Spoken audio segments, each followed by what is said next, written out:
Je suis mère de famille, j'ai 43 ans, j'ai 2 enfants, j'ai une adolescente de 14 ans et demi, Maïva, que vous avez vue. J'ai aussi une petite de 5 ans, 5 ans et 3 mois, Chance, qui est actuellement chez son papa.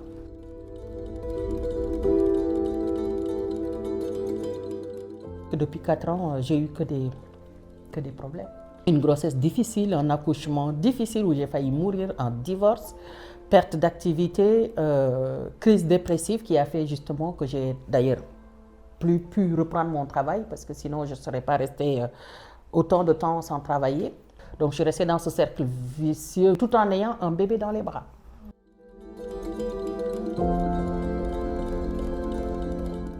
J'ai touché le chômage pour la toute première fois de ma vie entre 2019 et 2020. Voilà, parce que j'ai toujours travaillé. J'ai toujours travaillé. Toute ma vie, j'ai travaillé. Et après, j'ai commencé à percevoir un truc qu'on donne après le chômage qui s'appelle l'allocation de solidarité spécifique. C'est 514 € pour vous dire, pour une famille.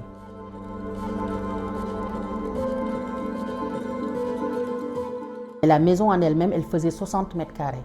Ici, j'ai 79 mètres carrés. Donc, j'ai plus de surface et je paye moins en assurance habitation. Parce que c'est un quartier plus sécurisant, c'est un quartier où il n'y a pas de beaucoup de contentieux. Et donc l'immeuble aussi il joue parce que l'immeuble est récent, il remonte à 2019.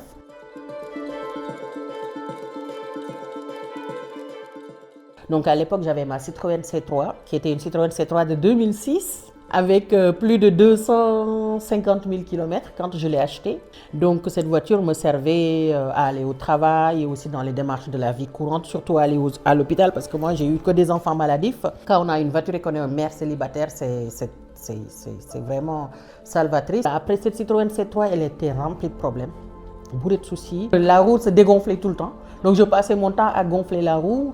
Au contrôle technique, bon, fatalement, ça passait jamais. Donc il fallait à chaque fois que je mette 700, 800 € de réparation pour que ça puisse passer au contrôle technique. Maintenant, mon problème, c'était de savoir combien de temps je vais pouvoir tenir avec mon véhicule actuel. Mais la Citroën, elle me coûtait cher parce qu'elle me coûtait déjà en assurance qui était à plus de 750 €, vous avez vu. L'essence aussi parce qu'en plus c'était du gasoil. On dit le gasoil c'est pas cher, mais moi, on dirait que ma voiture elle buvait le gasoil. En tout cas, j'avais un budget de gasoil de 80 € par mois.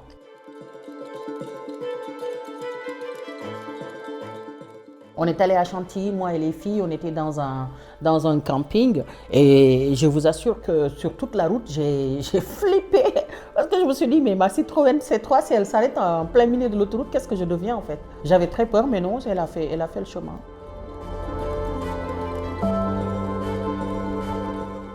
Surtout les services bancaires. Ça, c'est d'autant plus vrai que quand on est pauvre et qu'on est souvent en découvert, comme moi, ça a été le cas, à chaque fois, la banque nous ponctionne des frais de découvert, en fait. Par exemple, chez qui est censée être la banque la moins chère, donc parce qu'il n'y a pas de frais bancaires qu'on paye tous les mois, ils sont de 13 €. Toi, d'accord, tu es chez tu ne payes pas des frais bancaires mensuels, mais comme tu es tout le temps à découvert, finalement, tous les 3 mois, on te prend quelque chose qui aurait pu largement combler les frais que tu paierais dans une banque traditionnelle.